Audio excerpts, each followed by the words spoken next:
This happened last January. I had taken a week off of work following New Year's, mostly in hopes that everyone else would be back at work by then, and I could enjoy the week without it being busy everywhere. My plans consisted of shopping around and really just chilling at my apartment by myself. On this day, I was out driving around in the snow and going to a few stores, then made my way back to the apartment by 7 p.m. I went inside and cooled off, then took a seat on the couch with some snacks I had just got. I was watching TV and even dozing off a little bit from the long day out of the house. But then at some time around 8:30, the PA system in my apartment buzzed, meaning that someone was outside and wanting me to let them in the building. I had no plans of anyone coming over, so I had no idea who it was.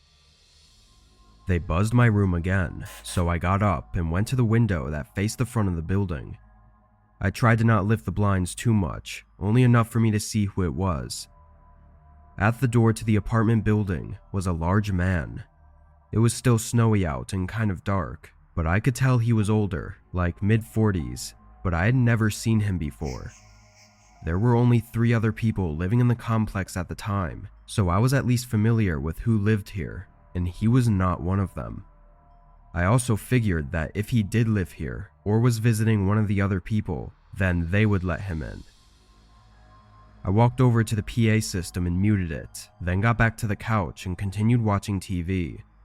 I really didn't put any more thought into it, and even dozed off several times in the next hour. Eventually, I shut off the TV and went to bed. By then, it had to be around 10. I fell asleep just about as soon as I laid down.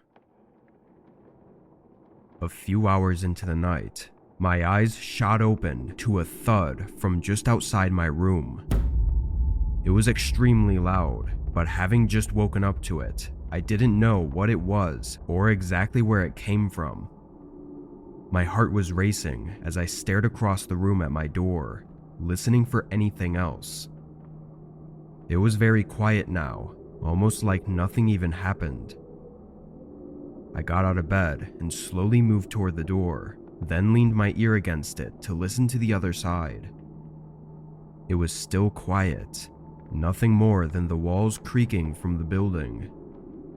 I turned the handle and looked out into the living room, not seeing anything out of the ordinary. The whole place was really dark though, and for some reason, I still felt like I needed to be quiet and not make myself known. So I left the lights off as I moved through the living room and looked down the front hallway. The door to my apartment was fully open.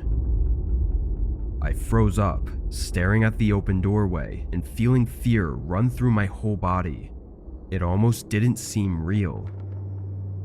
I took a few steps back, staying quiet, and made my way back toward my room.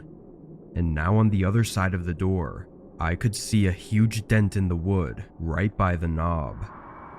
Once I saw that, I ran in and locked it behind me, then called 911 while hiding in the closet. I was sure that whoever it was had to be somewhere inside my apartment still, and it would only be a matter of time before they get into my room. But as I waited for the police, the apartment stayed silent. Whoever had broken into my apartment was gone.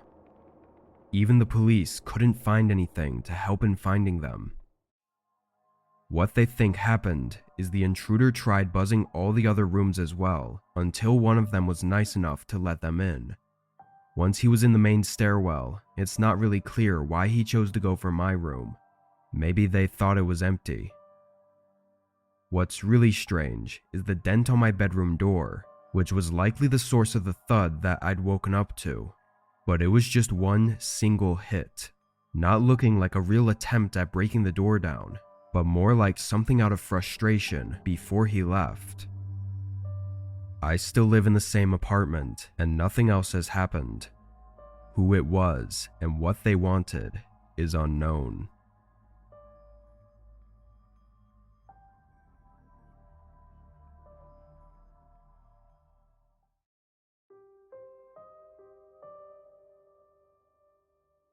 I work for a company that sells bulk products out of a small warehouse. Sometimes the products we get in are pretty expensive, so I was hired as a security guard during the late hours of the day and most of the night. Being a small warehouse, there's not too much need to walk around the place all night. I spend most of my time in the office, looking at a bunch of live camera feeds. During my first 3 years working there, I'd never had a single incident. No people ever came by at strange hours, no attempted break-ins, nothing. It made for a boring job and left me mostly unaware every night, even though it was basically my job to be aware. On this night, I pulled into the small parking lot and parked by the front door next to the car of the only other worker that was still there. When I got inside, I let him know I was there and he left shortly after. I checked all the doors and made sure the systems were working properly. Then I sat back at the office and stared at the screens. My attention span died out after half an hour and I pulled my phone out. I still made sure to check the cameras every 30 seconds or so, but every glance back at the screens showed no differences. Then at just a couple minutes before 1 a.m., the system made a beep sound. I'd only ever heard it during the initial tests I do at the beginning of my shifts, so this was the first time I'd actually had something come up. After a quick look at the alert, it was a motion detection of a person walking by the building. It took a few tries to find the right camera, but on the back side of the building, a man was walking right on the edge of where the parking lot meets the grass. He had a thick hoodie on and was too far to see exactly what he looked like. The direction he was walking in wasn't really toward anywhere though. I mean, that's why I'd never gotten alerts before, because our building is too far out of the way for anyone to ever have a reason to walk or drive by it. I watched this man go down to the end of the parking lot, switching cameras to keep track of him, but then he suddenly stopped for just a moment and looked toward the building. He turned his head back and forth, looking across the whole side, then started to walk onto the pavement and toward the side of the building. Immediately, it went from just odd to possibly something I'd have to report on. The man walked along the side, looking at every door he came across, but not trying anything. He would just kind of look around and then move on. Once he got to the corner, he went around to the front and then went right up to the main door. I watched from the cameras as he knocked on the door and heard it echo from inside the building. I got up from my chair and opened the office door slowly, looking down the hallway and seeing the man standing behind the entrance doors. I don't think he could see me through the glare on the glass, so I stood in the doorway and just watched him for a moment. He was trying to look through and knocked on the door again. I went back into the office and pressed on the speaker button that allowed me to talk to them outside. "This is a private location. You need to leave." I watched on the cameras as the man looked up at the speaker. He looked like he was going to say something, but then he frowned and turned, knocking on the door again. In this moment, something just struck me with an intense, eerie feeling. It was some sort of gut reaction to this man's behavior. I looked closer, noticing he was keeping one hand in his pocket the whole time, making me think this could be far more dangerous than I'd initially thought. I contacted the police through our security line, getting instant connection with them and starting to explain the situation. I walked back into the hallway and looked down while I talked to the dispatcher, but the man suddenly pulled something out of his pocket and slammed it against the door. I couldn't see what it was, but from the way it hit the door and the sound it made, I knew it was some kind of metal object that he was trying to break the glass with. I rushed back into the office, hearing a few more hits as I locked the heavy door behind me. Then I quickly looked back at the cameras, but by then, the man had given up and was running away from the building. In only a few seconds, he was completely out of sight of any of the cameras. It was as I waited for the police to arrive that I replayed the footage of when the man hit the door. seeing pretty clearly that he was holding a small gun and slamming the handle against the glass. We got a full report on it, but so far, even with some decent footage of the man, he hasn't been identified. We also don't know what he was intending to do once he got in, though he made it obvious after hearing my voice that he did not care that I was inside. But from the partial crack formed on the door, he was likely just a few hits away from shattering it, and then I would have been forced to find out the man's true intentions.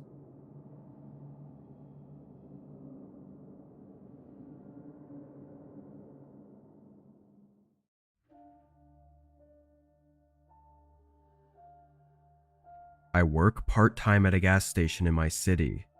It's more on the edge of the city, near the suburbs, and overall is just a very typical gas station. It's not super creepy or isolated or anything like that. I only really chose to work here though because rent prices were going up and my other job wasn't cutting it. The only shift I could do to work around my other schedule was overnight, and gas stations are one of the few places offering those shifts. Anyway, this was just 10 months ago. It was pretty cold out this night, and there was some snow on the ground still from a heavy downfall a few days ago. But other than that, the night was going pretty typical. Being in the suburbs, there's not a whole lot of traffic going around the gas station. It's mostly just a couple cars passing by every once in a while. By 12, only a handful of cars were coming into the gas station every hour. After a bit, I got bored enough to leave the front desk and walk around the shop, rearranging the items on the shelves to look nice. And it was just a couple minutes later that I heard the door open. I turned around and saw a man walking in, right up to the front desk. He leaned over the counter and looked both ways as if he were looking for someone to help him. "Can I help you with something?" I said as I made my way back to the counter. The man turned and looked at me, almost as if I'd scared him, but then he hesitated before saying, "No, I'm good," and walking out of the store.